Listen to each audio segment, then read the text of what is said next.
नमस्कार, मैं इस समय जनपद सिद्धार्थनगर में हूं और सिद्धार्थनगर के उसका बाज़ार में हूं। काला नमक धान के इतिहास की खोज में हम पहुंचे उसका बाज़ार, और वहां उसका बाज़ार में मुझे एक ऐसी जानकारी मिली जो अभी लोगों तक अछूती थी। अंग्रेज़ों ने उसका बाज़ार में न केवल काला नमक की खेती को बढ़ावा दिया, बल्कि वह उसका विस्तृत लेवल पर यहाँ से निर्यात बाहर के देशों में और अपने देशों तक करते थे।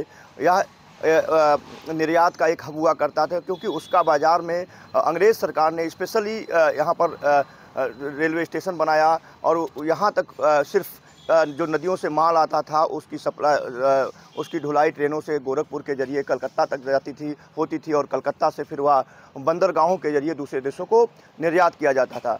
और बस्ती जनपद उस समय, जब ये जो सिद्धार्थनगर वर्तमान में सिद्धार्थनगर जनपद है, उस समय अविभाजित बस्ती जनपद हुआ करता था, और यहाँ पर अंग्रेज़ों का कमांड एरिया हुआ करता था। अंग्रेज़ यहाँ से पूरी नज़र रखते थे, चूँकि नेपाल का बॉर्डर था और नेपाल पर किसी भी देश का जो आधिपत्य था नहीं हो पाया था, नेपाल गुलाम नहीं था हो पाया था, और जो है नेपाल पर अंग्रेज़ों की नज़र बनी थी, लेकिन हर बार वो असफल रहे थे।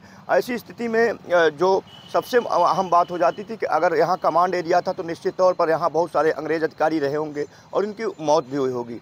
इसी खोज में, काला नमक धान की खोज में हम पहुंचे ऐसी जगह पर जहां इस समय झाड़ झंकार उगाया है। देख रहे होंगे, कोई सहज अंदाज़ा नहीं लगा पाएगा कि यहां पर अंग्रेज़ों की कब्र हुआ करती होगी। मैं एक ऐसी कब्र, एक ऐसा पत्थर दिखाने जा रहा हूं जो एक अंग्रेज़ अधिकारी की है, और उनका नाम बड़ी मुश्किल से पढ़ने में आ रहा है। निन्नो करके कोई नाम है, और कोर 1622 में इनकी मौत हुई थी। और देख सकते हैं, मैं एक बार चाहूँगा कि जो ईयर है, उनकी मौत का ईयर है, यहाँ पर उनकी कब्र है।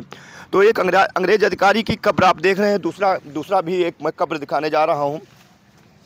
देखिए, एक दूसरी कब्र यहाँ पर जिसका पत्थर लगा हुआ है, इस पर लिखा हुआ है कि in memory of Minnel F Abrams born August 1859, यानी उनका जन्म जो था 2 अगस्त 1859 को हुआ था, एंड डेथ दिसंबर 2 1911, यानी उनकी जो डेथ हुई वो 2 दिसंबर 1911 को ही। और सबसे अहम बात है कि जो कमांड एरिया था, इस कमांड एरिया में बहुत सारे अंग्रेज़ रहे होंगे, बहुत सारे अंग्रेज़ों की यहाँ पर मौत भी हुई होगी। और लेकिन यहाँ पर अभी जो है हमें 3 से 4 जो उनकी कब्रगाह है दिख रही है। तो आइए मैं एक कब्रगाह और दिखाऊंगा, क्योंकि काला नमक धान की खोज में निकले थे, और अभी हमारे साथ यहाँ के एक लोकल निवासी हैं जो सिद्धार्थनगर को फिर से काला नमक के क्षेत्र में पहचान दिलाने में सफल रहे हैं। क्योंकि अंग्रेज़ों ने जब काला नमक का प्रसार किया दुनिया में, तो काला नमक को एक विशेष पहचान मिली थी, लेकिन धीरे धीरे काला नमक फिर से अपनी पहचान खो चुका था। लेकिन पिछले 20-25 वर्षों में काला नमक को वो ऊंचाइयां मिली हैं जो शायद अंग्रेज़ों के शासनकाल के दौरान भी नहीं मिली थी। और उस ऊंचाई को दिलाने में आदरणीय श्रीधर पांडे जी, जो यहाँ उसका बाज़ार के अस्थायी निवासी हैं, वो बताएंगे, और ये अंग्रेज़ों की जो कहानी है वो भी बताएंगे। लेकिन एक मैं और आपको दिखाने वाला हूँ, एक दूसरी जो कब्र है, इसमें जो है पढ़ने में तो नहीं आ रहा है, एथरीन कोके बर्न अप्रैल 1990, यानी उनका जो, अच्छा, कैथरीन, एक लगता है किसी महिला का, कैथरीन कोके किसी महिला की कब्र है, और उनका जन्म जो है 19 अप्रैल 1890 को हुआ था, और आज़ादी के बाद उनकी मौत हुई। इसका मतलब वो आज़ादी के बाद भी यहीं पर रुक गई थी।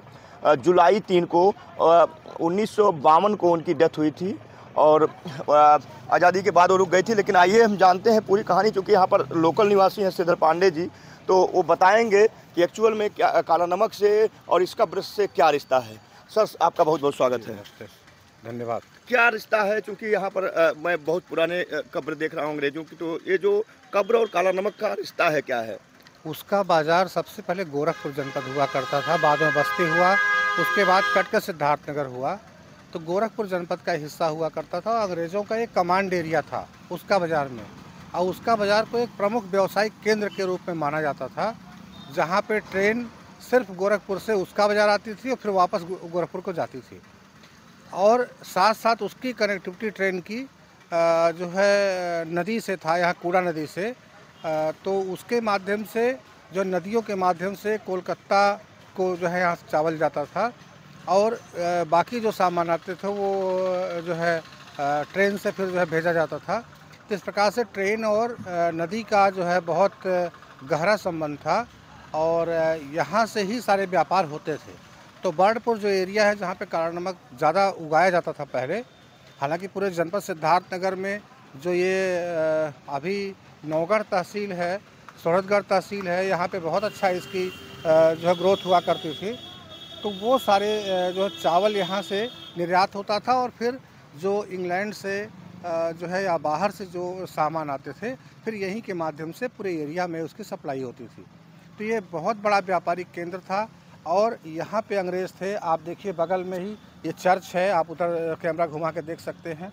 ये पहले चर्च हुआ करता था जो बाद में अंग्रेज़ बेच के चले गए यहाँ से, और यहाँ अब जो है ये आबादी वाला लोगों का अब रिहायशी हो गया। तो उसका बाज़ार में चूँकि अब देखिए आप देख सकते हैं 1611 तक के यहाँ पे रिकॉर्ड इस कब्र से मिलते हैं। बाद में यहाँ पे एक कोठी भी है जहाँ उनका रहना होता था।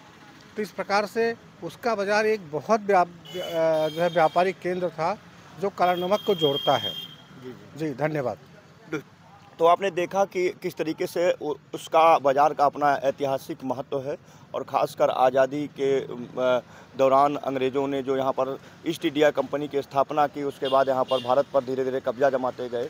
लेकिन उसी कब्जा के दौरान उन्होंने काला नमक धान को एक विशेष पहचान दी थी, और उसके लिए बहुत सारे सागरों की स्थापना की। वाटर कंजर्वेशन के लिए, पानी के बचाने के लिए बहुत सारे अंग्रेज़ अधिकारियों की यहाँ पर मौत हुई होगी, लेकिन निर्माण कार्यों के बदौलत बहुत सारी चीज़ें धीरे धीरे निर्माण में खोती गई। लेकिन कुछ आज भी हैं। मुझे लगता है भले ही अंग्रेज़ों ने यहाँ शासन किया, भले ही उन लोगों ने अत्याचार किए, लेकिन हमारे जो हिस्ट्री के स्टूडेंट हैं, जो इतिहास के जो स्टूडेंट हैं, खासकर यहाँ पर कपिलवस्तु यूनिवर्सिटी है, कपिलवस्तु यूनिवर्सिटी को पहल करते हुए इसकी बाउंड्री करनी चाहिए और इसकी एक बार मरम्मत करा करके स्टूडेंट्स के शोध के लिए इसको संरक्षित करने की ज़रूरत है, जिससे आने वाले समय में यहाँ इतिहास के जो छात्र हैं, छात्राएँ हो, जान पाएँ कि अंग्रेज़ों ने क्या क्या बस्ती जनपद है और उसके आसपास में किया था, सिद्धार्थनगर में किया था या अविभाजित गोरखपुर में किया था।